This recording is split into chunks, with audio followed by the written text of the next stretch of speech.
नमस्कार दर्शकों, आप देख रहे हैं न्यूज टुडे, जिसमें हर खबर है जरूरी और हर विश्लेषण है खास। बात करते हैं मुख्य सुर्खियों की। कैलिफोर्निया के लॉस एंजलिस में वनाग्नि की घटना दर्ज की गई। भारत की पहली रोबोटिक प्रणाली ने सफलतापूर्वक टेली सर्जरी को संपन्न किया।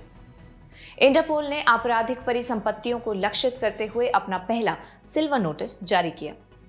एसबीआई की एक रिपोर्ट के अनुसार भारत की गरीबी दर में गिरावट आई है। राष्ट्रीय नदी यातायात एवं नौवहन प्रणाली यानी NRTNS का शुभारंभ किया गया। चलिए बुलेटिन की शुरुआत करते हैं और बढ़ते हैं पहली मुख्य खबर की ओर। कैलिफोर्निया के लॉस एंजलिस में वनाग्नि की घटना दर्ज की गई। Proceedings of national academy of sciences नामक पत्रिका में प्रकाशित 2023 के एक अध्ययन से पता चला है कि पिछले 20 वर्षों में कैलिफोर्निया में वनाग्नि की 10 सबसे बड़ी घटनाएं घटित हुई हैं। आपको बता दें कि पिछले कुछ वर्षों में विविध कारणों जैसे जलवायु परिवर्तन आदि के चलते वनाग्नि की घटनाओं में तेजी देखी गई है। आइए सबसे पहले वनाग्नि के लिए जिम्मेदार कारक जान लेते हैं। मानव जनित गतिविधियों की बात करें तो यूएस फॉरेस्ट सर्विसेज के अनुसार संपूर्ण संयुक्त राज्य अमेरिका में लगभग 85% वनाग्नि मनुष्यों द्वारा जानबूझकर या गलती से लगाई जाती है। दूसरा कारण है शुष्क सर्दी। अक्टूबर के बाद से दक्षिणी कैलिफोर्निया में नाम मात्र की बारिश हुई थी, जिसके कारण आग लगने का खतरा बढ़ गया था। इनके अलावा सांता एना पवने भी वनाग्नि के लिए जिम्मेदार है। ये पवने संयुक्त राज्य अमेरिका में अक्टूबर से जनवरी माह के बीच चलती हैं। ये पवने ग्रेट बेसिन क्षेत्र यानी उच्च दाब तथा कैलिफोर्निया के तट यानी निम्न दाब के मध्य दाब में भिन्नता के कारण उत्पन्न होती हैं। आपको बता दें कि ग्रेट बेसिन क्षेत्र संयुक्त राज्य अमेरिका में रॉकी पर्वत और सिएरा नेवादा के बीच का एक क्षेत्र है। ये पवने जब पहाड़ों से नीचे की तरफ आती हैं, तब ये संपीड़ित होकर गर्म हो जाती हैं। इससे नमी में गिरावट आती है। नमी में यह गिरावट वनस्पति को शुष्क कर देती है। इससे आग लगने का खतरा बढ़ जाता है। और आखिर में जलवायु परिवर्तन भी कुछ हद तक वनाग्नि के लिए जिम्मेदार कारक है। पिछले कुछ वर्षों में वैश्विक तापमान में वृद्धि के कारण उष्ण जल स्रोतों और गर्मियों में तापमान में बढ़ोतरी हुई है। ऐसी स्थितियां संचयी रूप से लंबे और अधिक शुष्क मौसम का कारण बनती है। ऐसे मौसम में वनस्पतियां नमी के अभाव में सूख जाती हैं। इसी के साथ वनाग्नि के परिणाम भी जान लेते हैं। सबसे पहले है विषाक्त प्रदूषक। वनाग्नि के परिणाम स्वरूप उत्पन्न धुआं खतरनाक वायु प्रदूषकों जैसे PM 2.5, NO2, ozone, aromatic hydrocarbon, सीसा आदि का मिश्रण होता है। ये प्रदूषक मानव जीवन और स्वास्थ्य के समक्ष गंभीर खतरा उत्पन्न करते हैं तथा इससे जलवायु परिवर्तन में तीव्रता आती है। वनाग्नि से बड़ी मात्रा में कार्बन डाइऑक्साइड और अन्य ग्रीन हाउस गैसें वातावरण में उत्सर्जित होती हैं, जो जलवायु परिवर्तन को और अधिक तीव्र कर सकती हैं। इसके आर्थिक परिणाम देखें तो वनाग्नि से संपत्ति, महत्वपूर्ण अवसंरचना और सांस्कृतिक विरासत नष्ट होती है। इनके अलावा इससे पर्यावरण पर भी प्रभाव पड़ता है, जैसे वनाग्नि से लकड़ी और जैव विविधता का नुकसान होता है। इसका देशज समुदायों एवं पर्यटन पर गंभीर प्रभाव पड़ता है। आपकी जानकारी के लिए बता दें कि वनाग्नि मृदा बायोम और कार्बनिक पदार्थों को भी प्रभावित करती है तथा मृदा अपरदन को बढ़ाती है। बढ़ते अगली मुख्य खबर की ओर। भारत की पहली रोबोटिक प्रणाली ने सफलतापूर्वक टेली सर्जरी को संपन्न किया।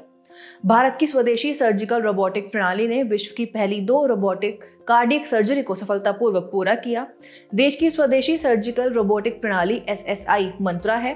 मंत्रा ने केवल 40 मिलीसेकंड की विलंबता के साथ टेली सर्जरी के माध्यम से रोबोटिक कार्डियक सर्जरी संपन्न की है। टेली सर्जरी में सर्जन हाई स्पीड वाले डेटा कनेक्शन की मदद से किसी भी स्थान से रोबोटिक्स और कैमरा का उपयोग करके ऑपरेशन कर सकते हैं। चलिए SSI मंत्रा के बारे में बात करते हैं। ये टेली सर्जरी और टेली प्रोक्टोरिंग के लिए विनियामकीय स्वीकृति प्राप्त करने वाली दुनिया की एकमात्र रोबोटिक प्रणाली है। हाल ही में इसे औषधि और प्रसाधन सामग्री अधिनियम 1940 के तहत केंद्रीय औषधि मानक नियंत्रण संगठन यानी CDSCO द्वारा स्वीकृति प्रदान की गई थी। CDSCO भारत सरकार द्वारा गठित एक केंद्रीय विनियामक संस्था है। इसने robotic beating heart totally endoscopic coronary artery bypass TECAB का सफलतापूर्वक प्रदर्शन किया। इसे हृदय संबंधी सबसे जटिल सर्जिकल प्रक्रियाओं में से एक माना जाता है। चलिए अब स्वास्थ्य सेवा क्षेत्र में रोबोटिक्स के अन्य महत्वपूर्ण उपयोग के बारे में भी जान लेते हैं। इसमें पहला उपयोग है सुरक्षा और निगरानी रोबोट। इसके अंतर्गत टेलीप्रेजेंस सिस्टम कंप्यूटर विजन तकनीक का उपयोग करके रोगी की स्थिति की निगरानी करते हैं। दूसरा है रोबोटिक कृत्रिम अंग। इसमें एडवांस रोबोटिक कृत्रिम अंग दिव्यांगजनों की गतिशीलता और कार्यक्षमता में सुधार करते हैं, उदाहरण के लिए रोबोटिक अंग और एक्सोस्केलेटन।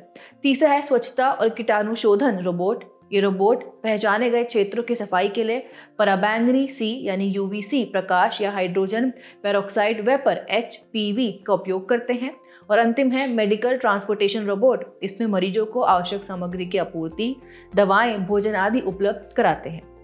अब इससे संबंधित चुनौतियों की बात कर लेते हैं। इसमें उच्च प्रारंभिक लागत, जटिल रोबोटिक प्रणालियों को संचालित करने के लिए जरूरी कौशल व प्रशिक्षण का अभाव, नैतिक चिंताएं यानी संभावित त्रुटियों के लिए कौन उत्तरदायी होगा, रोगी का विश्वास आदि शामिल है। चलिए स्वास्थ्य सेवा में रोबोटिक्स को शामिल करने के लिए भारत सरकार द्वारा शुरू की गई पहलों के बारे में भी जान लेते हैं। पहली है राष्ट्रीय स्वास्थ्य नीति 2017। यह नीति स्वास्थ्य सेवा प्रदान करने में प्रौद्योगिकी की महत्वपूर्ण भूमिका को मान्यता देती है। दूसरा है ड्राफ्ट राष्ट्रीय रोबोटिक्स रणनीति 2023। इसने स्वास्थ्य देखभाल सहित रोबोटिक्स को बढ़ावा देने पर जोर दिया है और रोबोटिक्स इनोवेशन यूनिट यानी RIU की स्थापना का प्रावधान किया है।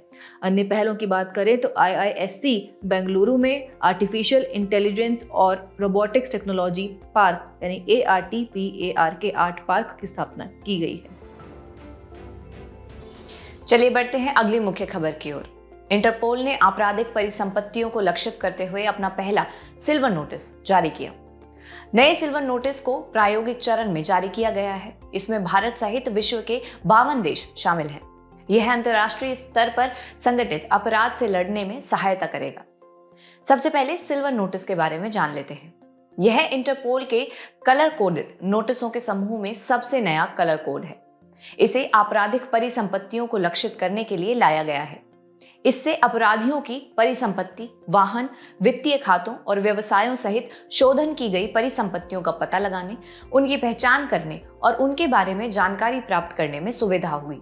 इसके अलावा यह नोटिस सदस्यों को किसी व्यक्ति की आपराधिक गतिविधियों जैसे धोखाधड़ी, भ्रष्टाचार, मादक पदार्थों की तस्करी, पर्यावरण अपराध आदि से जुड़ी परिसंपत्तियों के बारे में जानकारी मांगने में सहायता करेगा। इसी के साथ आइए इंटरपोल के नोटिसों के बारे में बात कर लेते हैं। ये सहयोग या अलर्ट के लिए अंतर्राष्ट्रीय अनुरोध हैं। ये सदस्य देशों की पुलिस को गंभीर अपराध से संबंधित जानकारी को साझा करने में सक्षम बनाते हैं। वहीं इंटरपोल UNSC स्पेशल नोटिस के अलावा 8 प्रकार के नोटिस होते हैं। पहला है रेड नोटिस, जो कि वांछित यानी वांटेड व्यक्ति की अवस्थिति का पता लगाने तथा उसे गिरफ्तार करने के लिए है। दूसरा येलो नोटिस, जो कि गुमशुदा लोगों का पता लगाने के लिए है। तीसरा ब्लू नोटिस, जो कि अतिरिक्त जानकारी प्राप्त करने के लिए है।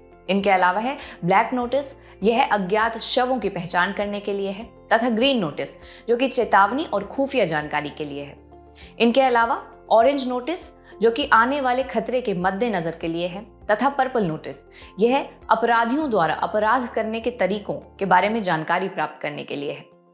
सिल्वर नोटिस की बात करें यानी प्रायोगिक चरण, यह आपराधिक परिसंपत्तियों की पहचान और पता लगाने के लिए है। और आखिरी है इंटरपोल संयुक्त राष्ट्र सुरक्षा परिषद स्पेशल नोटिस। यह संयुक्त राष्ट्र सुरक्षा परिषद के प्रतिबंधों के अधीन संस्थाओं और व्यक्तियों के लिए है तथा इन नोटिसों को महासचिवालय द्वारा जारी किया जाता है। आपको बता दें कि इनके द्वारा नोटिस जारी करने का अनुरोध किया जा सकता है। पहला, इंटरपोल के सदस्य देश के नेशनल सेंट्रल ब्यूरो के अनुरोध पर। दूसरा, अंतर्राष्ट्रीय आपराधिक न्यायाधिकरण और अंतर्राष्ट्रीय आपराधिक न्यायालय यानी नरसंहार, युद्ध अपराध एवं मानवता के विरुद्ध अपराधों के संबंध में के अनुरोध पर। तथा संयुक्त राष्ट्र यानी सुरक्षा परिषद द्वारा लगाए गए प्रतिबंधों के कार्यान्वयन के लिए के अनुरोध पर। आइए इसी के साथ अंतर्राष्ट्रीय आपराधिक पुलिस संगठन यानी international criminal police organisation Interpol के बारे में जान लेते हैं। 1923 में ऑस्ट्रिया के वियना में द्वितीय अंतर्राष्ट्रीय आपराधिक पुलिस कांग्रेस का आयोजन किया गया था। इसी दौरान अंतर्राष्ट्रीय आपराधिक पुलिस आयोग यानी ICPC के रूप में इंटरपोल की स्थापना की गई थी। यह एकमात्र ऐसा संगठन है जिसके पास वैश्विक स्तर पर पुलिस सूचना साझा करने का अधिदेश और तकनीकी अवसंरचना है। आपकी जानकारी के लिए बता दें कि भारत 1949 में इंटरपोल में शामिल हुआ था। सीबीआई को आईसीपीओ इंटरपोल के लिए भारत के नेशनल सेंट्रल ब्यूरो के रूप में नामित किया गया है। एसबीआई की एक रिपोर्ट के अनुसार भारत की गरीबी दर में गिरावट आई है। एसबीआई की इस रिपोर्ट के अनुसार 2024 में भारत की गरीबी दर में 5% की गिरावट आई है। इसके अलावा चरम गरीबी की स्थिति लगभग समाप्त हो चुकी है। रिपोर्ट द्वारा प्रस्तुत हालिया गरीबी संबंधी अनुमान सरकार के उपभोग व्यय सर्वेक्षण के आंकड़ों पर आधारित है। ये नए गरीबी अनुमान सुरेश तेंदुलकर समिति 2011-12 द्वारा तय गरीबी रेखा के मुद्रास्फीति समायोजन पर आधारित है। चलिए रिपोर्ट के मुख्य बिंदुओं पर एक नजर डालते हैं। यदि ग्रामीण गरीबी की बात करें तो वित्त वर्ष 2024 में ग्रामीण गरीबी घटकर 4.86% हो गई। यह वित्त वर्ष 2023 में 7.2% और वित्त वर्ष 2012 में 25.7% थी। वहीं यदि शहरी गरीबी को देखें तो यह वित्त वर्ष 2023 की 4.6% से घटकर 4.09% हो गई है, जबकि वित्त वर्ष 2012 में इसकी दर 13.7% थी। अब गरीबी में गिरावट के लिए प्रेरक कारक की बात करें तो निम्न आय वर्ग की 5% आबादी के उपभोग व्यय में उच्च वृद्धि के कारण गरीबी दर में गिरावट आई है। आपको बता दें, गरीबी रेखा वह न्यूनतम आय या व्यय है जो किसी व्यक्ति को बुनियादी मानवीय जरूरतों को पूरा करने के लिए आवश्यक वस्तुओं और सेवाओं को खरीदने में सक्षम बनाती है। जिन लोगों का आय स्तर इस गरीबी रेखा से नीचे होता है उन्हें गरीब माना जाता है। खबर में आगे बढ़ते हुए भारत में गरीबी के आकलन के लिए बनी प्रमुख समितियों के बारे में जान लेते हैं। पहला, लकड़ावाला समिति 1993 ने कैलोरी सेवन से संबंधित उपभोग व्यय के आधार पर गरीबी की गणना करने की सिफारिश की थी। दूसरा, तेंदुलकर समिति 2009 ने कैलोरी आधारित गरीबी रेखा की जगह एक समान अखिल भारतीय शहरी गरीबी रेखा बास्केट पेश की थी। और तीसरा, रंगराजन समिति 2014 ने ग्रामीण और शहरी गरीबी रेखा को अलग अलग मापने की सिफारिश की थी। साथ ही राज्य विशिष्ट अनुमान जारी करने की सिफारिश की थी। खबर के अंत में गरीबी उन्मूलन के लिए सरकार की पहलों को भी जान लेते हैं। पहली है किफायती स्वास्थ्य सेवा। इसमें आयुष्मान भारत योजना, प्रधानमंत्री भारतीय जन औषधि परियोजना आदि शामिल है। दूसरा है सामाजिक सुरक्षा और अधिकारिता। इसमें प्रधानमंत्री मातृ वंदना योजना, प्रधानमंत्री गरीब कल्याण अन्न योजना आदि शामिल है। वित्तीय समावेशन में पीएम जन धन योजना, पीएम उज्ज्वला योजना आदि। इसके अलावा रोजगार और कौशल विकास में मनरेगा, पीएम कौशल विकास योजना आदि शामिल है। आइए बुलेटिन की आखिरी खबर का रुख कर लेते हैं। राष्ट्रीय नदी यातायात एवं नौवहन प्रणाली यानी NRT&NS का शुभारंभ किया गया।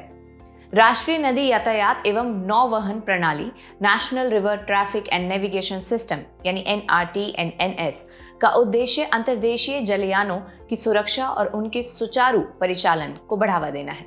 इसे अंतर्देशीय जलमार्ग विकास परिषद यानी IWDC की दूसरी बैठक में लॉन्च किया गया है। आपको बता दें कि IWDC को 2023 में गठित किया गया था।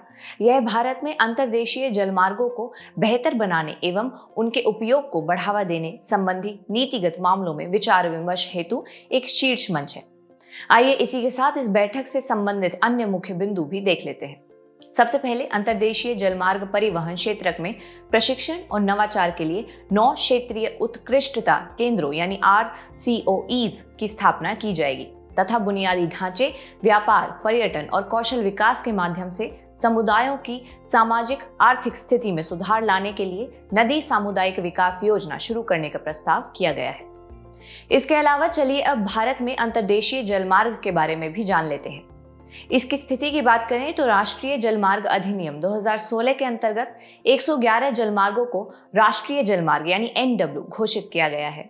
इनमें से कुछ महत्वपूर्ण राष्ट्रीय जलमार्ग हैं NW1 जो हल्दिया प्रयागराज गंगा भागीरथी हुगली नदी प्रणाली पर है और NW2 यह धुबरी से सदिया ब्रह्मपुत्र नदी पर है।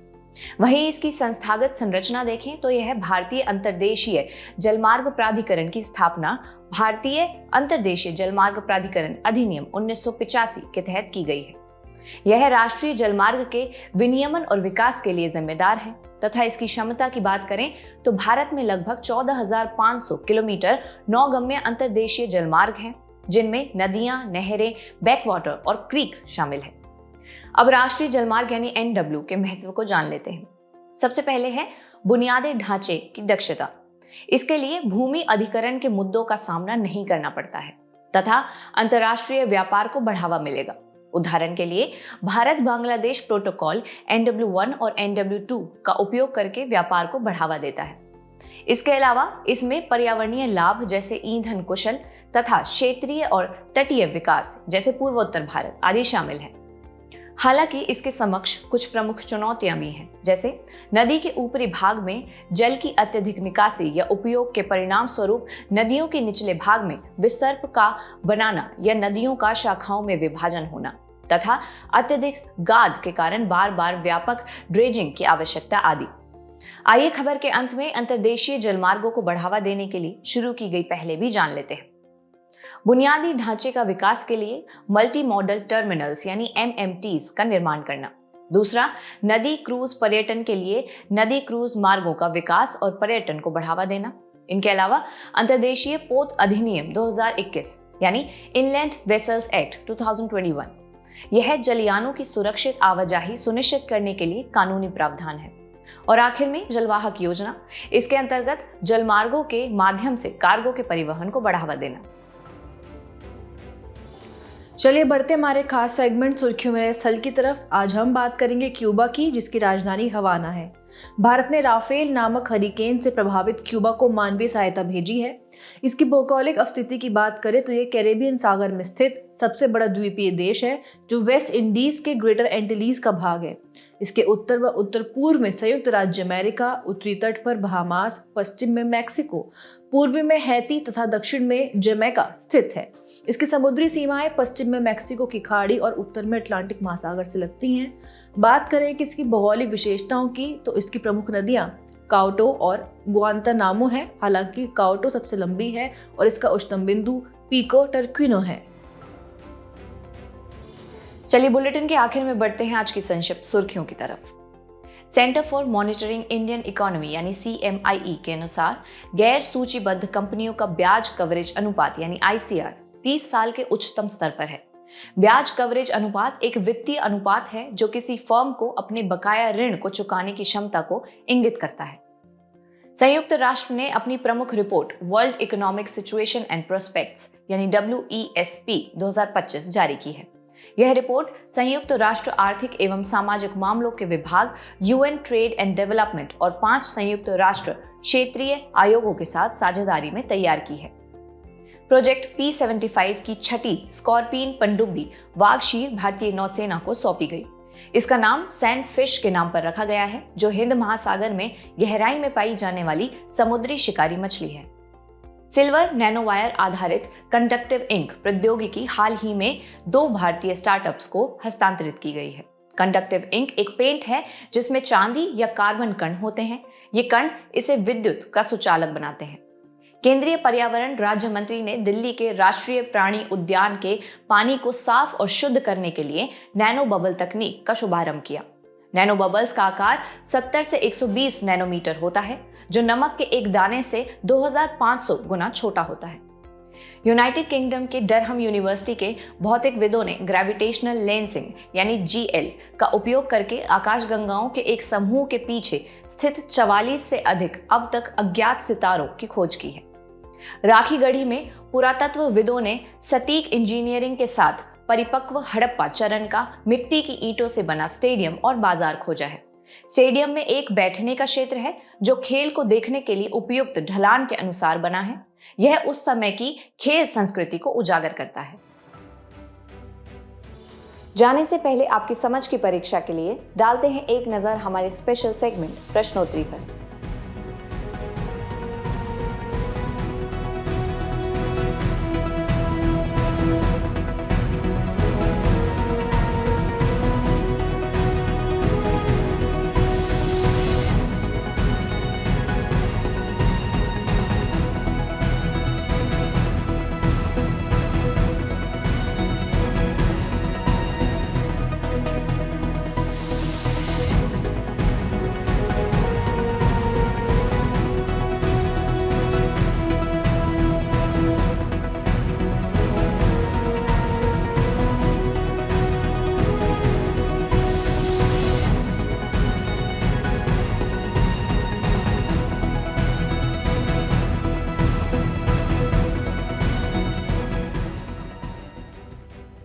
हमसे जुड़ने के लिए आपका धन्यवाद। उम्मीद है न्यूज़ टुडे का यह बुलेटिन आपको पसंद आया होगा। न्यूज़ टुडे की PDF को डाउनलोड करने के लिए और आज की क्विज के उत्तर के लिए डिस्क्रिप्शन में दिए गए लिंक्स पर क्लिक कीजिए।